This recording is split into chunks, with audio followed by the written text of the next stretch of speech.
It's about time for another story time with your boy G Bush. Usually we come on here, we might give you multimedia stuff. We might hang out with you a little bit and give you some funny stuff, but I'm going to give you some food for thought today. I'm going to tell you why. It's all about divine timing. A lot of people want to see Shedeur Sanders play. A lot of people calling for him to actually get traded. A lot of people is calling for Dillon Gabriel to get benched today, but I'm going to tell you why. If you know anything about the quarterback play in Cleveland, going back way back to Bernie Kosar, it doesn't necessarily have to do with X's and O's. I'm going to talk to you guys today about the divine timing. Everything happens in its right place, right time, in its own season. And why? If you want Shedeur Sanders to play, I'm going to tell you why. You should have all of the time in the world to wait, because the divine timing means a lot more than just getting out there quick and playing. I'll explain that coming up next, right here on this episode of The Ultimate Browns.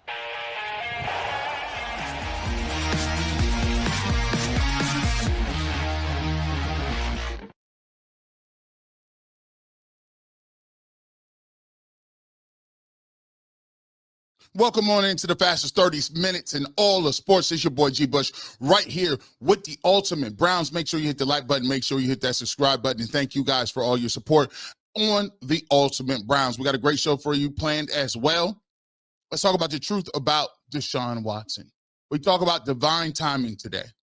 We'll talk about the timing that goes into everything. And we'll use the Deshaun Watson story to talk about timing. Also, there's been people talking about Baker Mayfield, and it's Baker Mayfield. I'm sick that Baker Mayfield has gone on to different places and do what he needs to do to make this thing work. And he's a franchise quarterback, MVP candidate. We're going to talk about why Baker Mayfield had to have his own divine timing. But we start with Shedeur Sanders. You know, I am a Shedeur Sanders fan. As I always say and preface this, just because you could be a Shedeur Sanders fan and believe that he could be a franchise quarterback does not mean that you need to denote and downplay Dillon Gabriel by any stretch of the imagination. You could do two things at once. I can have the ability to think Shedeur Sanders is going to be a good quarterback and want to see him play, but I don't have to go off and hate on Dillon Gabriel or get outside the framework of what I'm talking about. So let's go ahead and establish that thing right off the bat. Second most, we take a look at this thing with the Cleveland Browns. There's a lot of people that say, G Bush, I want Shedeur Sanders to play, and I want him to play now. Or if you don't play him now, let's get him out of here and trade him to the Jets. Get him out of here, trade him to somewhere else that wants him. Get him out of here and trade him to this person, trade him to that person, trade him to this person, get him off the squad. We can't stand the fact that he's here. The beat reporters is hating on him. They're making up narratives about him. Rex Ryan is coming for him. Whether it's Aditi or Mary Kay or Jason Lloyd or anybody, even regular individuals that's on Twitter or Facebook. You're like, man, why is it that this man is getting this much hate? It seemed like pulling teeth to even move him to the backup quarterback position. I get it. But let me tell you something about life. Because I'm going to give you 3 stories today. And each one of these stories is going to play into a role and a theme and a narrative, what I'm trying to build for you guys, to give you a reason, to give you some solace in what's going on. When you are Shedeur Sanders, for your whole life, you've been told that you are a trust fund kid. You are a product of your father's hype. You are a product of coming up with hype, that you're flashy, that you didn't work for what you got, that your stats in college didn't matter. It's irrelevant. Your father has always been your coach. You get people who are in a cult for you. When you have all of these things being said, and yet and still, you stand in the fire and you deliver. You set yourself up to be legendary. You called yourself legendary. You said you wanted to do something legendary. You said you wanted to do something nobody else did. You said that if you want the Cleveland Browns organization to change, you draft me. Legendary is not regular. Legendary ain't run of the mill. To be legendary, You got to rise from something. No legend. King Arthur, legendary. When you look at all of the other, Goku, legendary. Hercules, legendary. Can we keep going? Hannibal, not Lecter, he's legendary too. But I'm talking about the one with the Alps, the one with the war elephants. Caesar, Cleopatra, legendary, right? Alexander the Great, legendary. General Patton, legendary. When you want to be legendary, you have to have the circumstances that you overcome be great, tall, vast. You come in here and playing day one, and the Cleveland Browns doing something is not legendary. You coming in getting first team reps off bat, and you leading the Cleveland Browns to win after, that ain't legendary. You know what legendary is? Legendary is coming to a place that has turmoil, that has strife, that has division amongst their fan base. The media is hostile. The fan base is scorned, jaded. Ownership is bad. And you know what you do? When you get there, you face all of that. And you don't get no reps. And no one don't like you that gets here. None of the media. Just say all of them don't like you. 75% of the fan base is out of here. Your fan base that's used to seeing you ride in on a white horse and deliver touchdowns at Jackson State in Colorado, they trying to silence them. I'm not trying to silence you. I'm just telling the story. But you get what I'm saying. You got everything against you. Oh, by the way, during training camp, they got you thrown with support staff. They bring in an old washed up Kenny Pickett. They bring in an old washed up Joe Flacco. Dylan Gabriel is in your same draft class. He gets picked 2-3 rounds ahead of you, and is being placed at his starting position higher than you. And you have to work and have to work and have to earn people over. Mind you, at the same time, your dad gets diagnosed with cancer. Your brother, who you've been around with your whole life, he gets cut. And the people that's usually around you and usually saying everything is great and usually got people riding with you, they're at war with beat reporters in the media. But guess what? No one said it would be easy. No one said that you would come out and get your money off. And if you ride with Shedeur Sanders, you got to ride with the whole process. Don't you want to be known as a person that stood by when nobody said he was going to do nothing? Don't you want to be the person that was at the lowest and then tell you I'm still standing by it? I got all day. Because legendary takes time. Legendary takes patience. Legendary takes some bumps and bruises. And right now, there's a qualification. There's a purification. You got to go through the fire to get to certain things. And believe me, Shedeur Sanders has gone through the fire here. No one's giving him anything. No one is even, when he was down, ain't nobody give him no hand to pick him back up. At this point in his life, he got to pick himself back up.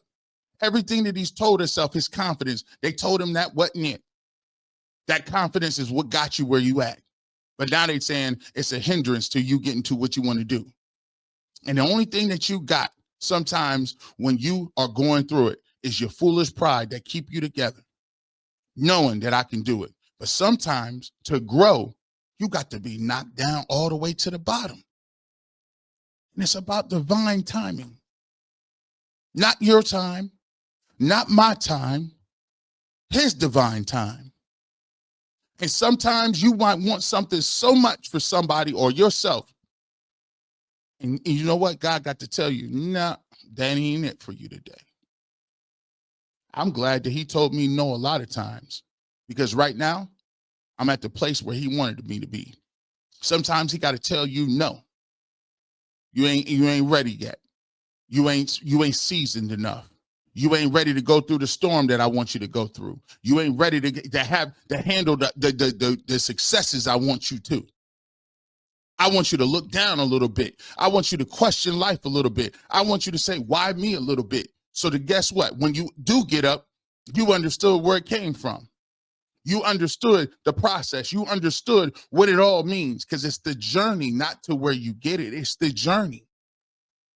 And I'm going to give you 3 examples today of 3 young men that are in 3 different places in their life and their journey. Some worked and got it early. Some did it, got it late, and some is going through it right now. But remember, not your timing, not my timing, not the Browns' timing.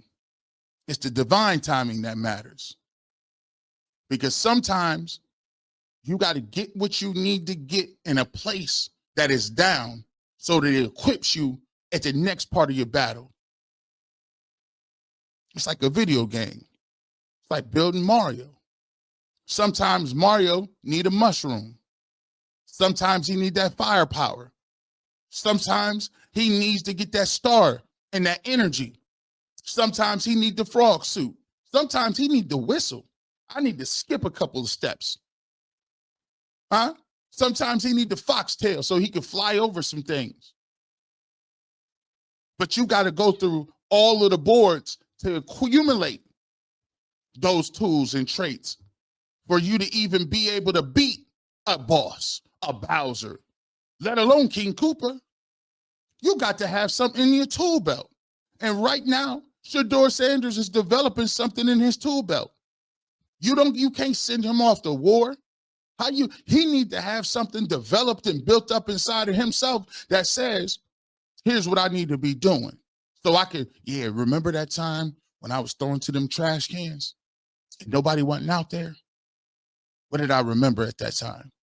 Remember I was there early talking to Kevin Stefanski and talking about the plays and getting it done? And everybody was telling me I wasn't studying and I didn't know nothing. See, it don't matter what we say. We don't control. All we can do is commentate. And always remember, don't let the commentators dictate what your level of focus is. Because you should be unbothered. You at the doorstep today. You've went through all the battles. You done went through all the trials and tribulations. And you right at the doorstep. You're the backup quarterback. Why would I turn back today? Why would I turn back today? I'm here. Never let nobody adversity send you in no tailspin. I'm at the door of the gates. It's time. I'm right at the gates where I'm supposed to be at. I can almost smell it. I can hear it. I can see the field. I'm the number 2. All I got to do is stay the path. So when you say G. Bush trade him, no. For what? We're going to sit right here and weather that storm. Because here's the thing. If he can come out with the adversity that he has today, with this terrible playbook, and the coaching staff that don't develop, and the receivers that don't that won't catch the ball, routine plays, and an offensive line that can't block, and a meddlesome owner that they keep saying keep meddling their operations, and no guys that can get open down the field and spread and stretch the field. If I can watch quarterback after quarterback after quarterback after quarterback after quarterback fail at that same thing, but I can come in here and change it, and I wasn't giving nothing. I wasn't giving the reps. I wasn't giving the favor. I wasn't giving none of that. If I could come in here and change that, that's legendary. Because they can never tell you. They can't no media member tell you, I always knew he was good. No, you didn't. It's on record. Where was you at weeks ago? Can't no media person say, you know what? You know what? I always knew he was going to be good. No, you didn't, because I was the last man standing. I was the Kenny Pickett gone. Joe Flacco traded. If Dylan Gabriel happens to falter, I was the last man standing. And you honestly thought that Bailey Zappi was going to go ahead of me. If you can turn an offense that nobody wants to be around, an offense that people laugh at, an offense that said is unsavable, and you could do something with it, now that is legendary. When we come back, we'll talk about another person who's playing at a legendary pace. But it didn't end that way in Cleveland. We'll tell you the truth about Baker Mayfield and the rise and fall of Baker, the real testament, when we get back. You're listening to the fastest 30 minutes in sports. It's the Ultimate Browns. Every night delivers highlight-worthy performances, major momentum shifts, and can't-miss moments. Whether it's a game-winning shot or a breakout player, there's never been a better time to get in on the action. FanDuel makes it easy to stay in the game before tip-off and live with player props, performance trends, same-game parlays. Fans have more ways than ever to play smart and win big. Which players are showing up in the biggest moments, and how could tracking their trends help you build your next big bet? What would it look like to combine live prop bets mid-game based on how action unfolds? How could a $200 bonus in bonus bets add to the excitement if your first $5 bet hits? New to FanDuel? It's a perfect time to sign up. Head to FanDuel.com/UCSS and place your first $5 bet. If it wins, you'll get $200 in bonus bets. Make every moment more with FanDuel, official sports betting partner of the NBA. Welcome back to the fastest 30 minutes in sports. It's your boy G. Bush. We doing story time. The real testament. We've been talking about quarterbacks and the divine timing. See, timing plays a role in your success or your failures, your downs or your ups. We talk about legendary. We talk about Shedeur Sanders. But a lot of people want to see Shedeur Sanders play today. If it was up to me, I would have been playing him. But sometimes it has to do with timing. Case in point, let's talk about Baker Mayfield, the rise and fall of Baker Mayfield, the real story. Baker Mayfield, another guy who had a cult following. You see, the people who have cult followings, those are individuals that make you emote more than a regular sports person, than a regular quarterback. Those people who show you what it is to be human, to show you and to bring certain things out of you that makes you believe in a person far more than just throwing the football on the field. Baker Mayfield was the first of his kind here. A truly brash individual that came about and said, listen, I'm going to embrace that chip on my shoulder. I'm going to embrace the fact that people didn't think I can do it. I'm a walk-on turn first-round pick. And when you take a look at Baker Mayfield, it was the first person who actually mirrored some of the same insecurities and some of the same passions that the Cleveland Browns fan base had. When Baker Mayfield came here and they opened them coolers up, he threw that Philly special and he caught that touchdown pass against the Jets. Instantly, everybody in the city fell in love because it was the first person who played with that invigoration, that passion. Do you know what? We're going to stick it to you and it's our time. It's our time. And Baker broke the rookie touchdown record. And it wasn't the fact that he was a guy that just had the it. He could throw the football. But slowly but surely, things started to happen. The team was led to its highest, I think the highest peak we've seen since 1999. And COVID, when everybody was at home, thinking about what their life was about, questioning what life was about, wondering what the heck we was going to do as a society. And during that time period, Baker Mayfield led one of the most improbable seasons that we've seen, going to Pittsburgh and smoking Ben Roethlisberger and the Pittsburgh Steelers at Pittsburgh with that devastating loss that we put on them in the playoffs. Baker Mayfield automatically became a hero. But sometimes what happens is you lose sight. And instead of sticking it to people, and instead of being a person that was always playing with a chip on your shoulder and trying to find a reason to get up and to find a reason to have that chip, sometimes you need to start playing for more than that. See, it's not about the chip on your shoulder. It's about how you go about continuously building those relationships, being a locker room guy, and being the leader of the team. Slowly but surely, cracks started to show. Baker Mayfield was coming up for a contract extension. We know how it went. Shoulder injury. They kept playing him.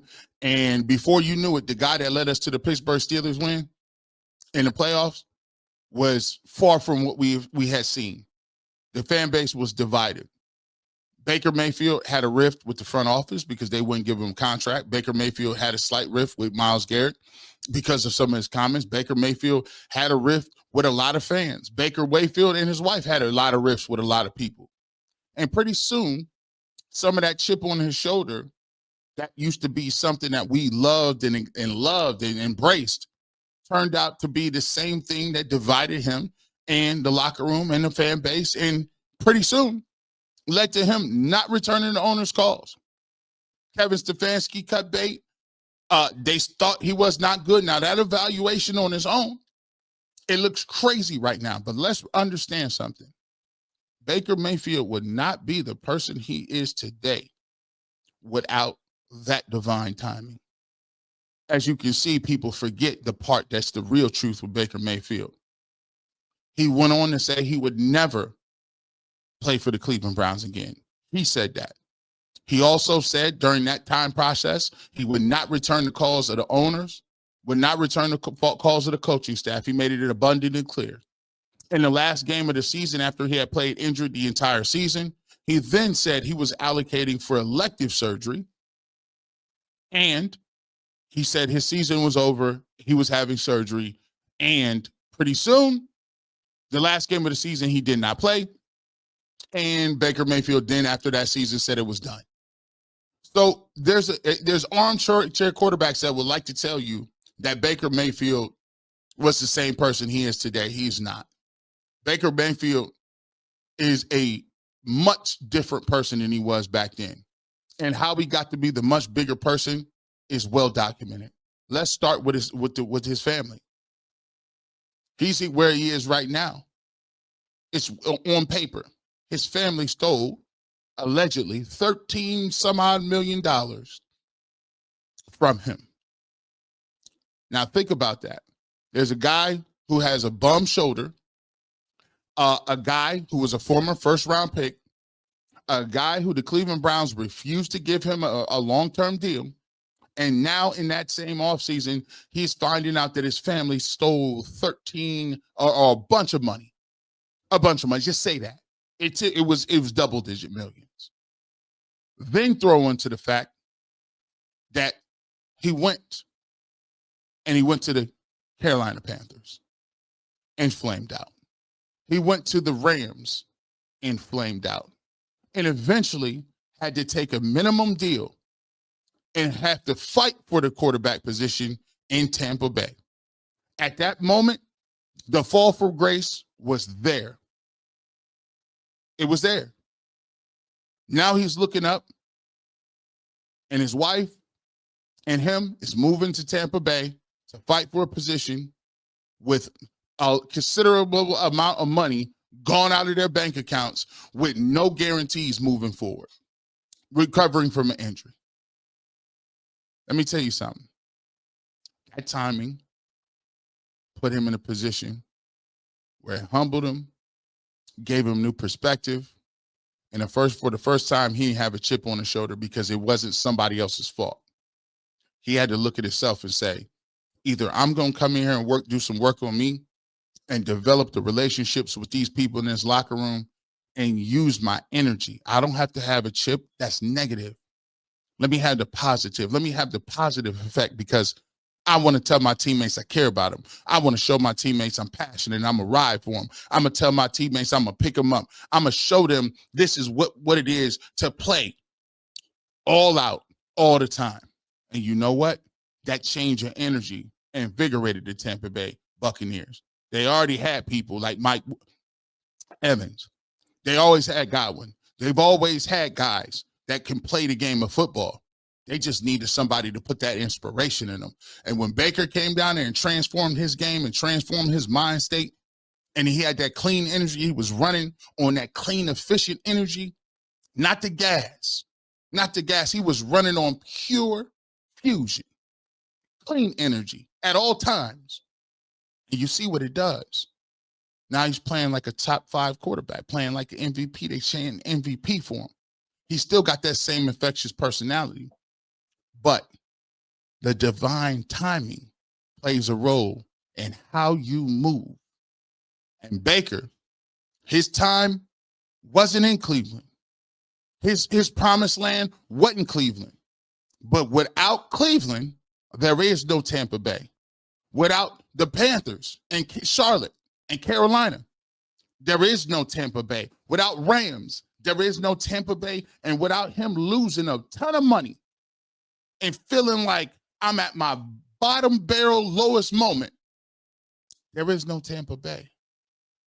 So just realize you can want something all you want. But what we say about the timing, not yours, not mine, but his. Story number 2. I told you what happened to Baker Mayfield. Let's give the story that came after Baker Mayfield. Deshaun Watson. And boy, I tell you, some people have their time good, some people have it bad, and then some people have a straight up nightmare. Let's go ahead and delve into that. You're listening to your boy G Bush right here on the Ultimate Browns.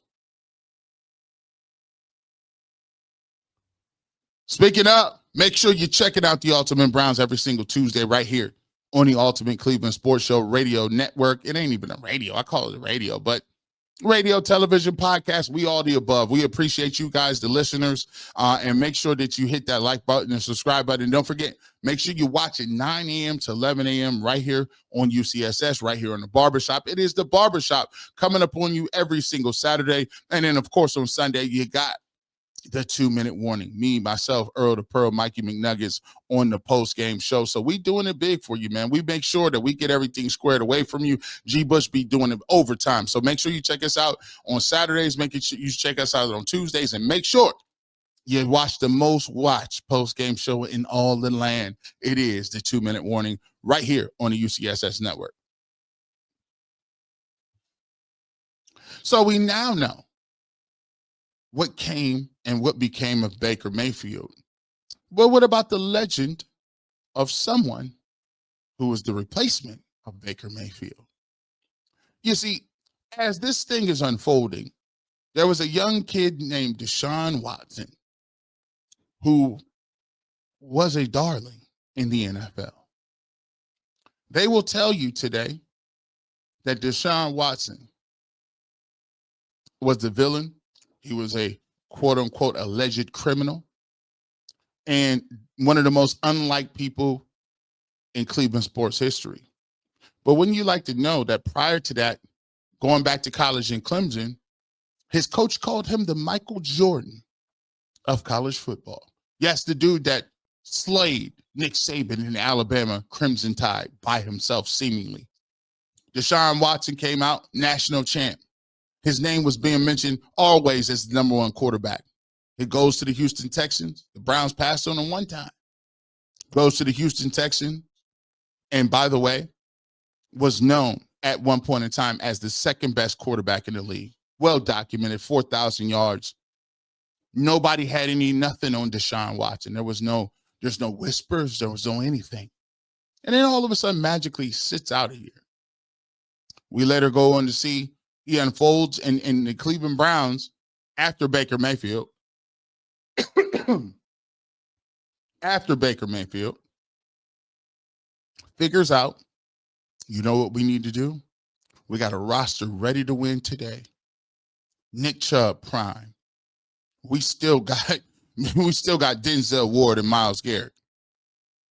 We need to go out there and find us a franchise quarterback to take this Super Bowl caliber team and put it over the top. And when they went out and made the move for Deshaun Watson, everybody will tell you right now it's the worst trade in history. But at the time, Deshaun Watson was universally accepted as an upgrade over Baker Mayfield. Deshaun Watson, not only did the Cleveland Browns go after him, the New Orleans Saints went after him. The Miami Dolphins went after him. The Carolina Panthers went after him. The Atlanta Falcons went after him. Multiple teams went after Deshaun Watson. And he was universally known, if not a top 3 quarterback, at the lowest top 5 quarterback. When he turned down the Browns, people were upset. But Andrew Berry and Kevin Stefanski and Jimmy Haslam said, pull out the checkbook. They eventually got Deshaun Watson, and we know the history. Allegation after allegation comes out. Deshaun Watson has gone from a person who is known as an individual who was squeaky clean, no whispers of anything, is now known to many as a predator, allegedly. Many people swore that they would never watch the Cleveland Browns again. So in one moment, in one instant, you go from being an individual who was loved and beloved to an individual who was, to some, lower than the lowest. On top of that, you come after a cult classic in Baker Mayfield.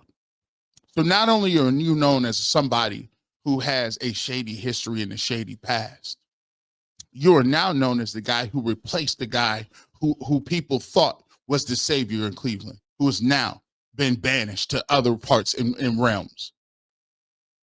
Coincide with the rise of Baker Mayfield in Tampa Bay, and Deshaun Watson's name went through the earth's crust. It couldn't get any lower.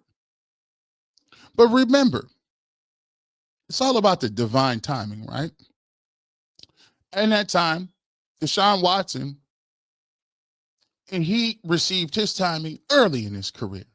He received success in college, success early with Houston, Texas, and he came in and got the biggest contract in the history of the game, guaranteed. That later on, would become an albatross around his neck as well, because he was known as the person who got the guaranteed contract that never lived up to it. Subsequently, he got injured one season, suspended another for 11 games, and then finally tore his Achilles heel last year. You look at the timetable and you look at the circumstances, and Deshaun Watson now has switched places with Baker Mayfield. As a matter of fact, Deshaun Watson is in a place that even he didn't even have to go that you have right now with Shedeur Sanders, because he was always beloved, always liked. Nobody had a bad thing to say about him, and then allegations came. The reality of the situation is this. Right now, there is no lower place to go from Deshaun Watson. But always remember this. Timing is a thing. See, he had his success early, but now we will truly get to see what you are made of. Since taking a fall, Deshaun Watson has been rehabbing his leg, rehabbing his image. He's turned his life over to God. He has become a married man. And now he is focused on salvaging his career. I always talk about timing because he has all the money in the world. That's not going nowhere. But the true make of a person isn't where you start or where you're at, but it's how you finish. He has the opportunity to do what we all have an opportunity to do. Put your next foot in the step and the next step, and make your next move your best move. Make your best step your next step. And so when people say that Deshaun Watson will never play here and never play here, that's not our decision. Remember what I told you. It's not my timing. It's not your timing. It's his timing. And sometimes you coincide and you're at a place for a reason. And I think it's ironic that you got two young people coming and passing through on the road, and one who's been there and done that, made his money, has an opportunity to tell him what were my mistakes and how you don't get into them. And sometimes that can invigorate you. Sometimes that can really pay dividends. So trust and believe. Deshaun Watson is telling a young Shedeur Sanders, hey, I see how that play out. I done been there. And I done been there when I've been on that football field and people was cheering when I tore that Achilles heel. How did I use that for motivation, and what makes me want to go on?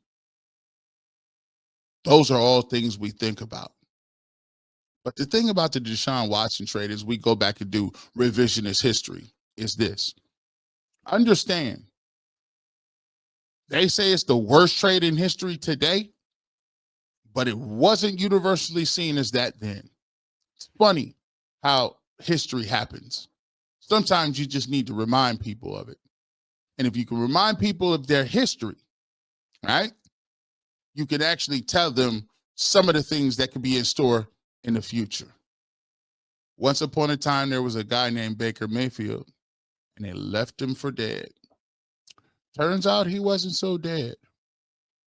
I don't think the same thing should be used on Deshaun Watson. People say that he's dead and gone. He'll never play in the league. But there's one thing that I've learned in the last couple of years between Sam Darnold and Baker Mayfield and some of these old guys. Don't put dirt on the graves yet.